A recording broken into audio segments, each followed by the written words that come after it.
Thank you so much for joining us today. We are celebrating National Apprenticeship Week. My name is Cara Davis Anderson, and I am our Program Director of Apprenticeships here at Build Carolina. And today we have some amazing guests that are going to talk to us and talk about what kind of impact apprenticeships can make in our communities, specifically underserved communities. And the one that we'll be talking about today will be Orangeburg County. We'll talk about why that's super important to us in just a second. But before we do that, I would like to pass it over to our guests. I think we'll start with Dr. Clyburn Reed. We'll go with Ms. Coward-Wright and then Ms. Singletary. Well, a genuine hello to everyone, and thank you for inviting me to share SCRC's enthusiasm for the partnership that we have with Develop Carolina in Orangeburg County. With all of the economic development that is happening in Orangeburg, we hope to see improvement in that county's economic status, then replicate the process that it took to get there in other counties within our region. Now, SCRC, the Southeast Crescent Regional Commission, of which I'm the federal co-chair, is a federal entity. It covers 210,000 square miles, 7 states, 428 counties, and 51 million people. 40% of the 428 counties are categorized as distressed. Orangeburg is one of those 166 counties that has been underserved for decades. So we have a lot of work to do. Celebrating National Apprenticeship Week with you to talk to you today about SCRC's partnership with Develop Carolina to expand access to apprenticeship opportunities is a huge step in the right direction. And I look forward to the conversation. My name is Ardelia Coward-Wright. I am program coordinator and instructor at Orangeburg Calhoun Technical College. Just excited about this week and the opportunities that the apprenticeships can bring to Orangeburg County. Glad to be here.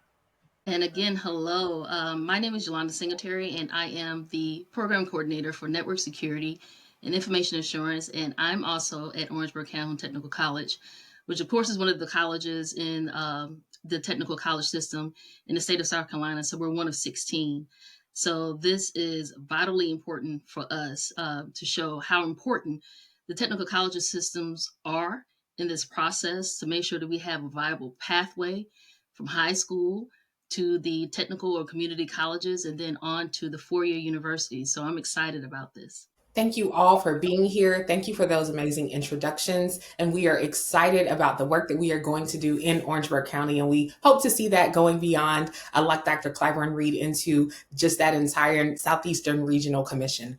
So just a little bit about what this Build Carolina apprenticeship is and why we're all here. We are a registered apprenticeship, which means we are registered through the Department of Labor, and we provide technical apprenticeship to anyone who is looking to expand their skills. We get folks that have the education, they have that training, and they are ready to enter that technical career. But for some reason, there are things or barriers that may stand in their way. Sometimes it looks like jobs that ask for a certain amount of experience, but that job seeker says, well, how do I get experience if no one will hire me? And so we often see this as a barrier that many of our college, our 2 and 4 year college students have, because they have that education, they have that training, but they don't have that experience to get in the job. And that is why we thought that Develop Carolina and Orangeburg County would be a great next step.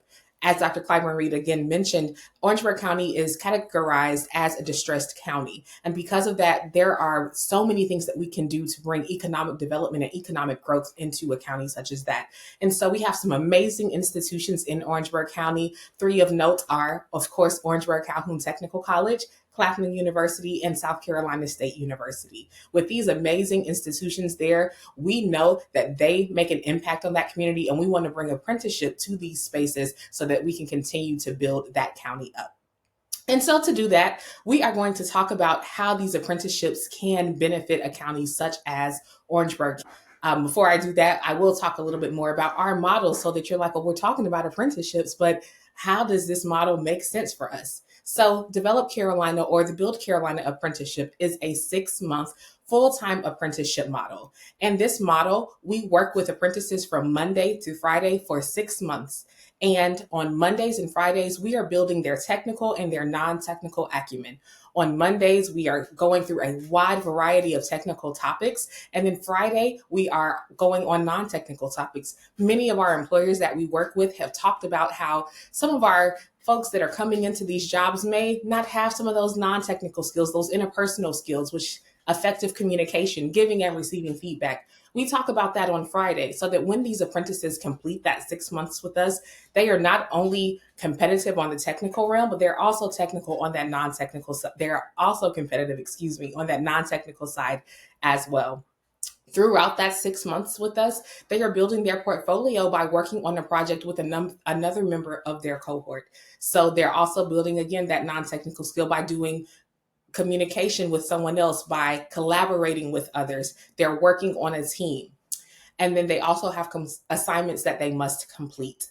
Tuesday, Wednesday, and Thursday, they are getting that on the job experience. And that is a pillar of registered apprenticeships, gaining on the job experience so that, again, after you've completed this apprenticeship, the employer that you are looking towards going to work for, they're saying, okay, well, now you have this skill because you've worked for this company. And now you have the experience that may have been a barrier in the past.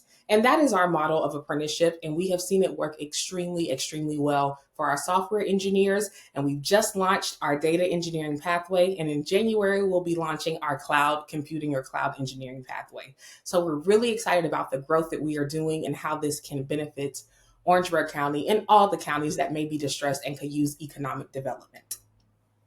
So with that intro, I will jump into our first question for our panelists. That one is, how can expanding registered apprenticeships help address skills gaps and create better job opportunities for underserved populations? And just for accessibility purposes, we'll say that again. How can expanding registered apprenticeships help address the skills gaps and better job opportunities for underserved populations? And I'll pass it to whoever would like to get us kicked off. Well, I guess I'll go ahead and jump in. I know for us, that is so important for the community that we serve. We see students that come in within our service region, which typically spans from Orangeburg, Calhoun County, and actually beyond there. And one of the issues that we see that students have when they come in is just really building that confidence. We've seen a shift. We've seen students that came in maybe about 5 to 10 years ago where they weren't as confident in their technical skills, but that has since changed. Definitely post COVID. The reason being is they live behind their computers. They're not like us where, we were a little timid. We don't want to mess anything up. So they have that confidence with regards to the technical skills. But just as you alluded to before, it's just really that soft skill. How can I market myself? How do I compete? They're coming from an area where they may not have heard very much so encouraging words. They're thinking, hey, I'm from an underserved area. No one's going to look at me. I have to compete against individuals that are coming in from USC, from Clemson, South Carolina State, Claflin, because again, we are a community college. But I think the key word there is community. And we recognize what and to whom we serve. So this opportunity gives our students a segue into, okay, this is every day. This is something that you see. This is, you're now able to put what we're learning here in the classroom, in the lab, into work. You see it. And then also too, Mrs. Ryder tell you, they look at us and they're like, hey, what you're telling us is not, it couldn't be that. So it's great for them to have that opportunity where one, someone is encouraging them. So it's more so like a mentorship, even though it is a job or apprenticeship. But then also too, like I said, build that confidence. But then also too, to put real world skills, because it's not just the technical skills for us, because again, we're in computer technology, so it's so much more, and we know that.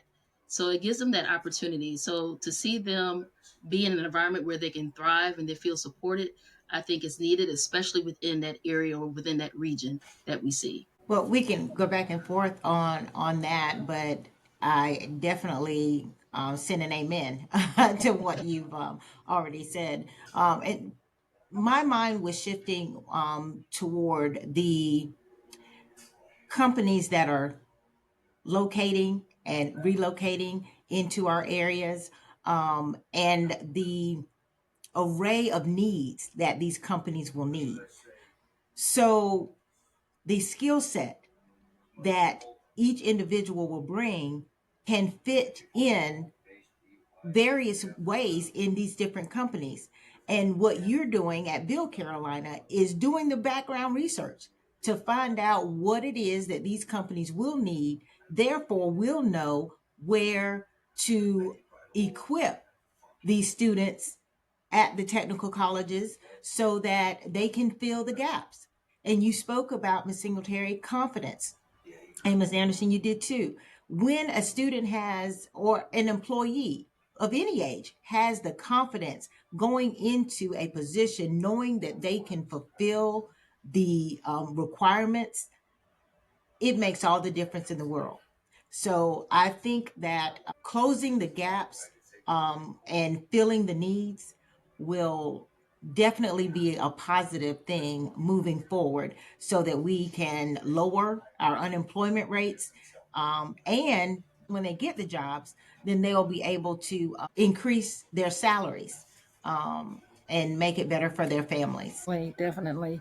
Like and Dr. Jennifer said, the students, they need someone to support them, someone or somewhere where they can go and have that conversation when they're having an issue at home or just having an issue within themselves. Sometimes you need that little guided push or that little encouragement to say, you got this. You can do this. Just go ahead, work with it, get that experience, get in that door and show them what you can do, and you will move and you will progress like you want to. Often I tell my students, uh, don't focus as much on the money, but if you find a passion or find something that you enjoy doing, build that, the money will come. It's going to come, and just do something that you enjoy doing, where it's not necessarily a job. It's something that I get up, I got that passion. I want to help my students. I want to make sure they're learning. So when I get up in the morning, that's the motivation I need to encourage myself, oftentimes to go in the office just thinking about that student that graduated and got out in the workforce, and then call us back and say, you know what, you guys were right, and you think like, wow, the light bulb, it finally, came on to where they can realize what's in the classroom and see it actually out in the workplace and the importance of the different skills. Thank you all so much. Two of the main themes I heard there were building community. And that is one thing that we have found very beneficial with our cohort model. So, with our 6 months, we have a group of students, and we understand that sometimes learning when you're with others makes it a little bit easier because you have someone that you can reach out to if something is a bit confusing. We use Slack as our main communication model. And so, we have our apprentices that are often just reaching out to someone else that's in their cohort to ask for support or ask to pair on specific things. And we found that to be so beneficial because many of our apprentices are career changers. We do get a lot of folks that are out of 2 or 4 year education, but we also have folks that are doing career changing and they often feel like I'm just not good enough. And so when they have met another group of people, 2, 3, or 4 other folks that are doing the same things, they're changing things 5, 10 years, 20 years in the game, they're like, okay, I'm at home. I feel that I can really, really do this. And we found that to be so beneficial in building that confidence that you all have mentioned. Another huge, huge thing that we cover is imposter syndrome. And that is definitely that thing where no one feels good enough. I think if we're being honest, we can say that 9 times out of 10, we don't feel good enough for some of the areas or the places that we find ourselves in, but we find that confidence because we've done it for a little bit of time and things like that. And so having someone else in that cohort who is battling the same thing that you're battling and knowing that I actually am good enough, no matter how much I think I'm not, I know that I'm always growing. I know that I'm always learning. And if I know that I'm always learning and growing, then I'm not an imposter. I'm just getting better. We'll never be perfect, but we can always get better. And that is something we certainly try to instill in apprentices. And I can see how this would be really, really beneficial in our Orangeburg County area. And truthfully, as someone who attended Claflin University, something that we learned as well: always learn, always get better. Alrighty, I'm going to ask another question that I think talks about some of the barriers and challenges, because as we talk about economy, we talk about community, all these things, there are barriers to jobs, there are barriers to even apprenticeships. And so we want to help address some of those challenges. And so the question that I want to ask is, how can we address the challenges faced by individuals from our lower income and underserved backgrounds, such as lack of transportation, childcare, and financial resources? Just to ask that again, how can we better address the challenges faced by individuals from lower income and underserved backgrounds, such as a lack of transportation, childcare, or financial resources? That is a very good question. And SCRC, the Southeast Crescent Regional Commission, is a grant making agency. And what we're doing is looking at places where we can be of the most assistance. So if there, for example, we have a pilot program that we're working with in partnership with USDA in Georgia, in one Georgia county, just to see if this will work, to address childcare needs. And we're that grant program is open now, and we're granting up to $1 million to entities to solve that issue. So we are very hopeful that we find something that works in that county, just like we're doing here with partnership with Develop Carolina here with the apprenticeship program, in hopes that we can take what we do down there and move it to other counties, and take what we're doing here with workforce and move it down there to help there. So what we're looking at doing is taking a targeted approach instead of what we think sitting behind a desk, what will work. We're going into the communities and asking them what it is that they need. And we have heard time and time again about the challenges of transportation, the challenges of childcare, and how are we going to mitigate those challenges and overcome those hurdles. One thing we're looking at doing, if you have a transportation entity that is looking at remedying that situation, to write a grant and possibly do a pilot program so that no one has to pay to ride the bus.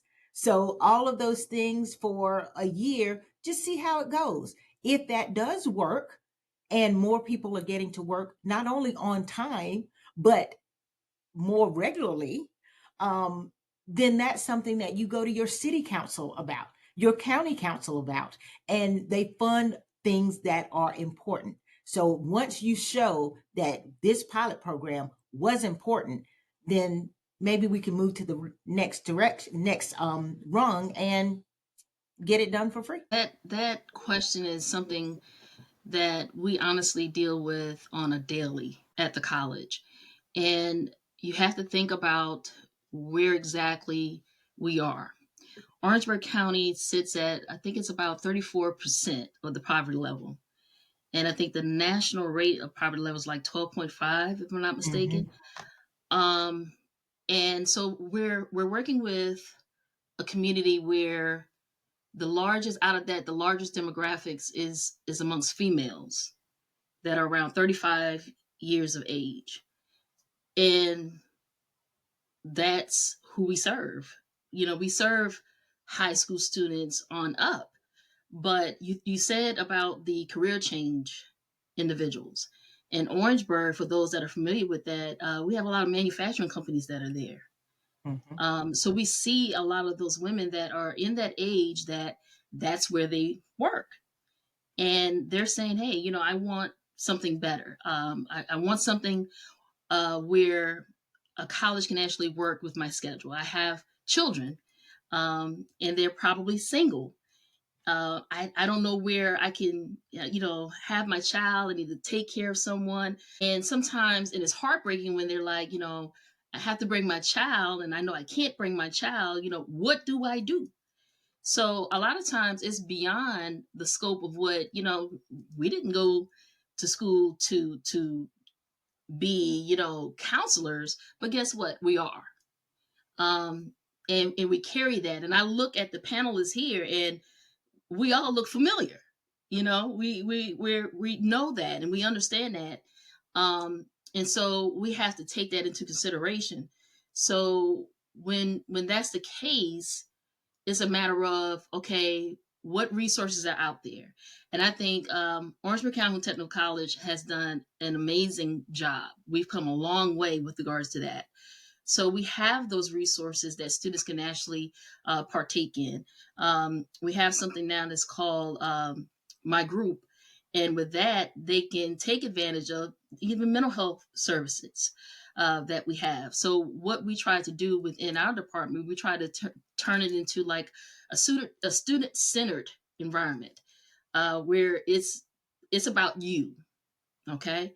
And we try to tell them the same way that you learn from us, we learn from you. And we want it to be more of sort of like a court and pair them with individuals that are probably on their second year to say, okay, you can be a mentor with them. What is it that you can, talk to them about? Because it is hard. And a lot of them are first generational students that are coming in and say, I don't know anything about financial aid, or my parents hadn't filed their taxes yet, because we know they probably hadn't filed their taxes yet because they're afraid that they probably have to pay something back or whatever the case would be, and they hadn't done that yet. So we see that. So this gives them an opportunity to say, hey, we understand, we empathize. So when you talk about, again, transportation, I think it's fair to say that we were very naive until COVID came and disrupted everything. And then we realized the infrastructure in Orangeburg County was not the best. We had students that couldn't get access to the internet. So you had school buses that were parked in, parking lots, students in their cars, and we had to take that into account. And we still do to a certain degree in certain areas. So I think a part of that is just having these talks like we are today. Um, Sometimes it's hard and it's uncomfortable to have those conversations, but guess what? That's how we know what are the issues. How can we identify where are the resources that's there? How can we make sure that they have access to that? And how do we make sure that they feel comfortable and say, you're not being judged, you're not alone? you know some of your peers are probably in that same situation. And then also too, some of the instructors and professors, we too might live in an area where we're not our, Mhm. our technology or your internet services might not be as well. So you have that. So I think a lot of that is just having those conversations, realizing where those resources are, identifying that. What can we do to make sure that we provide that for our students? But then also too, we got to meet them where they are. We can't expect for them to do something because if the students aren't there, we're not there. So we have to make sure that we meet them and get them, access hopefully to those resources. So I think that's something that we've really done a really great job in trying to make sure that we can do that.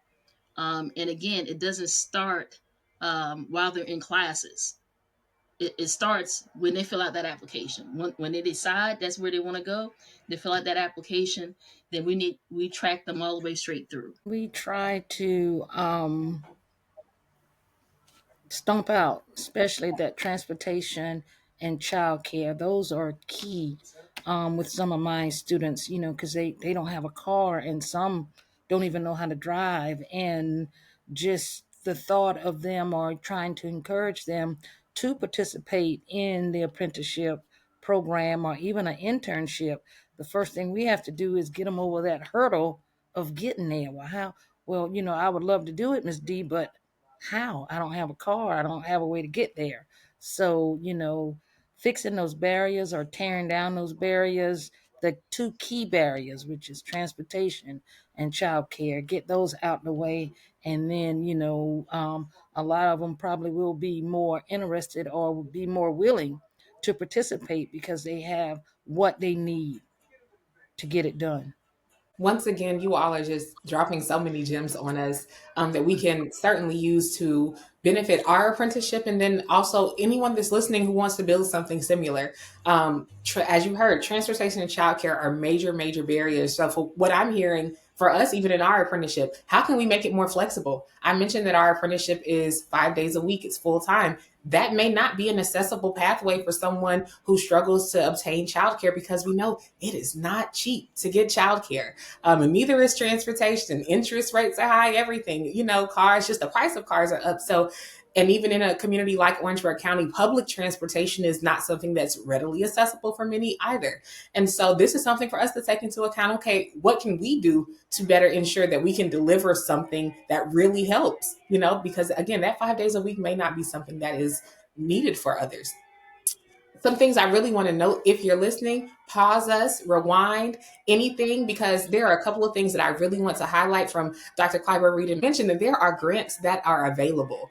Please, please, please look at that. There are great things they're doing with the USDA to help provide childcare. Look at the grants that are in your area. There are so many things that are provided on the local, regional, whatever level you may look at, to help provide funding and access to things. So I wanted to note that. I also wanted to note the My Group that Ms. Singletary mentioned. That is something else for, if you're in Orangeburg specifically, look into these resources. We know that one of the biggest barriers for anything is lack of knowledge, lack of access to things. So you've heard some resources that they have shared here. If there are more, we'll make sure that we post them on our pages, because we want to make sure that what we are doing is not just beneficial for us. We need it to be beneficial for the folks in Orangeburg County and beyond. That's how we build community. That's how we make this economic growth get even better in these areas. So thank you, thank you, thank you all for that. That is super important. And honestly, probably could stop here, but I'll ask you all one more question and we'll get ready to round it up.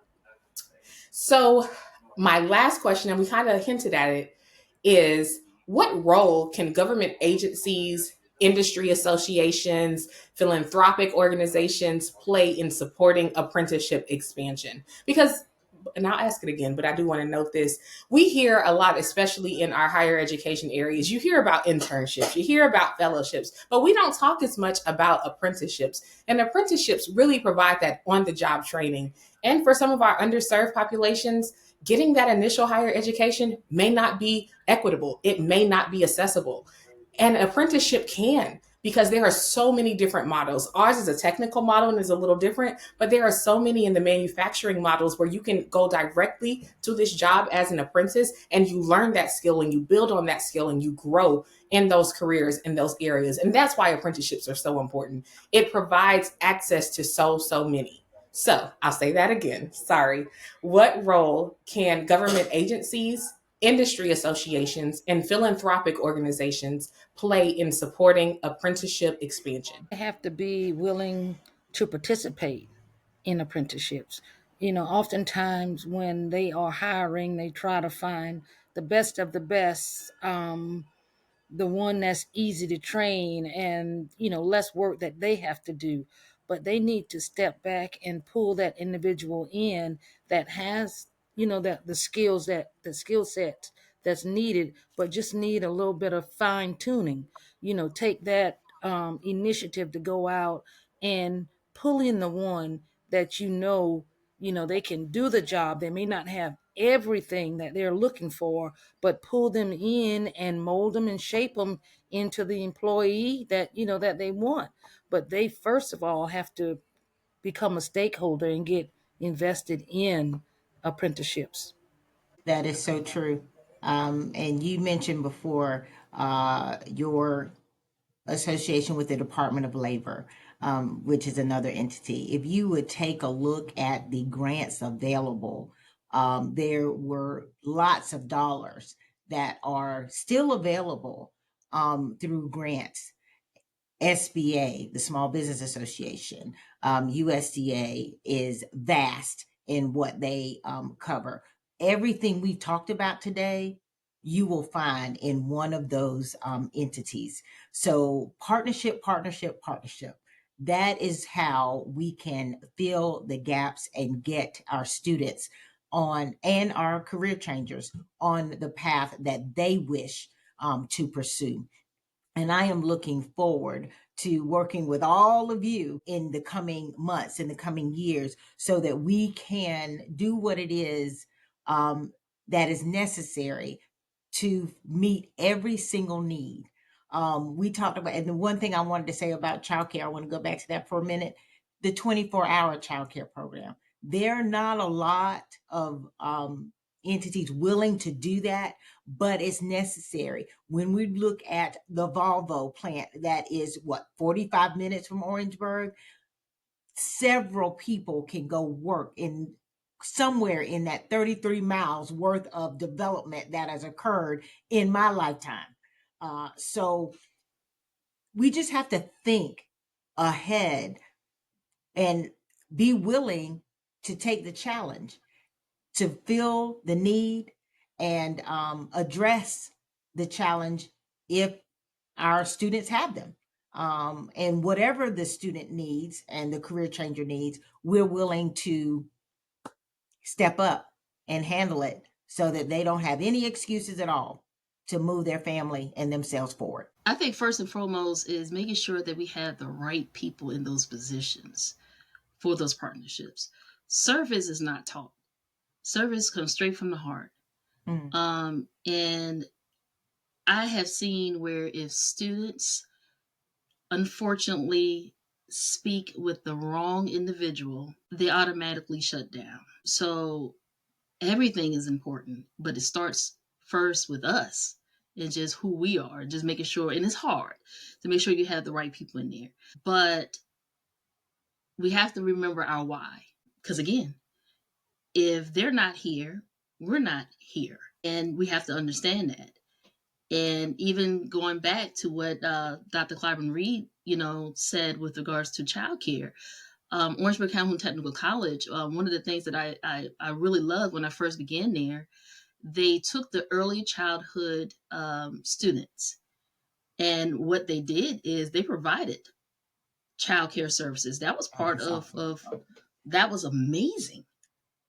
And we saw where it was an increase, of course, because remember that range of age that we have for females is between 35 and up.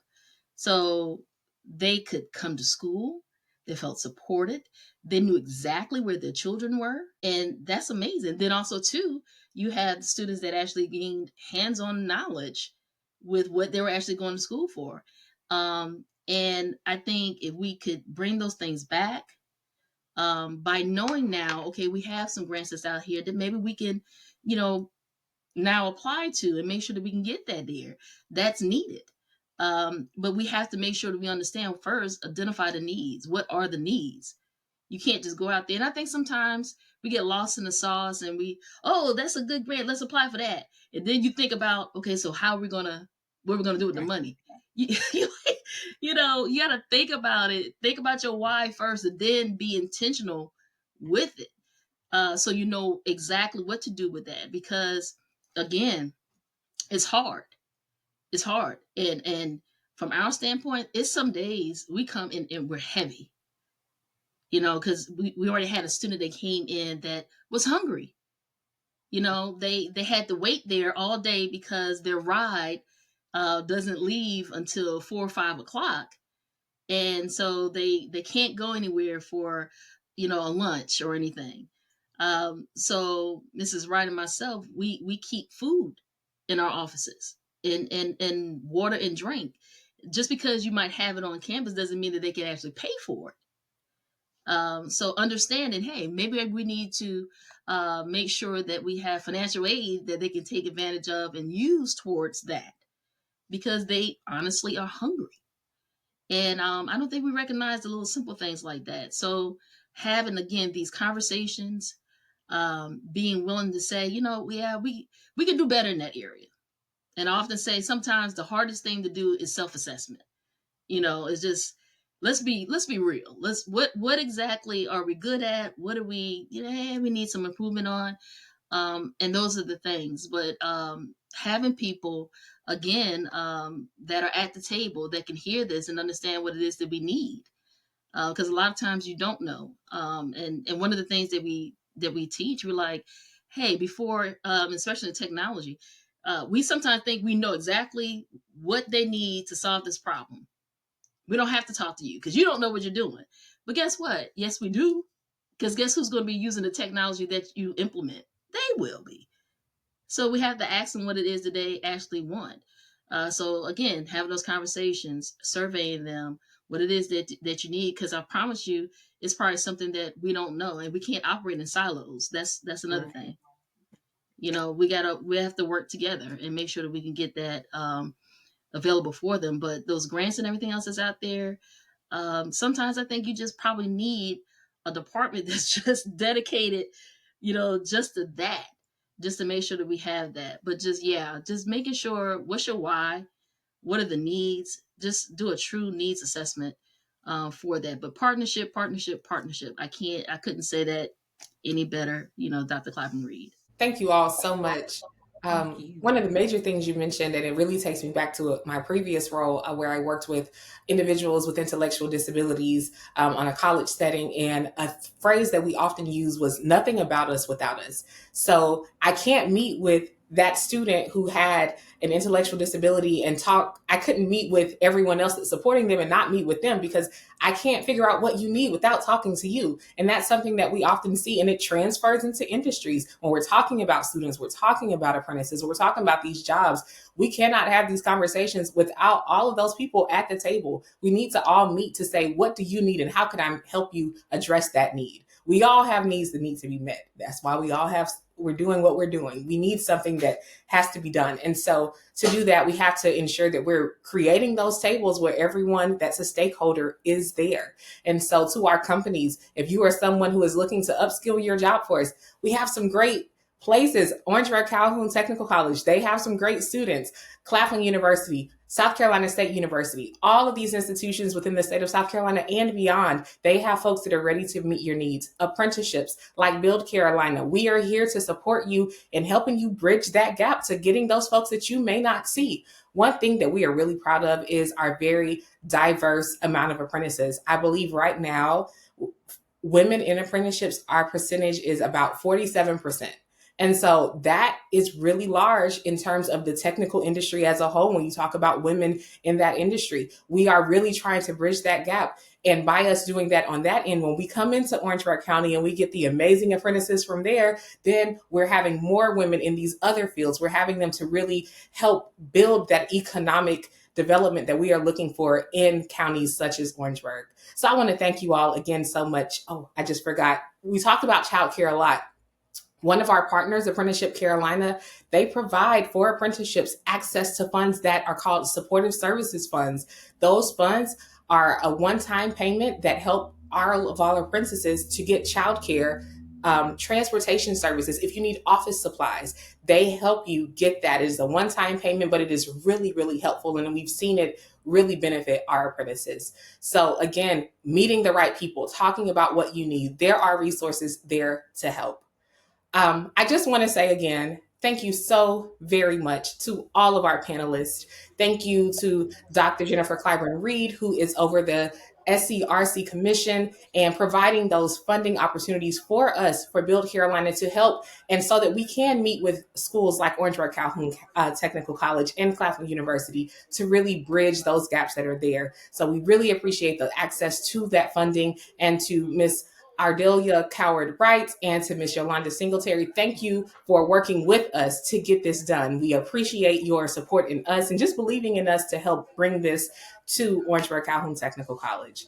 I cannot thank you all enough. We really appreciate your time this morning, and we look forward to all the work that we'll do in the future. All right. Thank you. And look forward to working with all of you. Yes.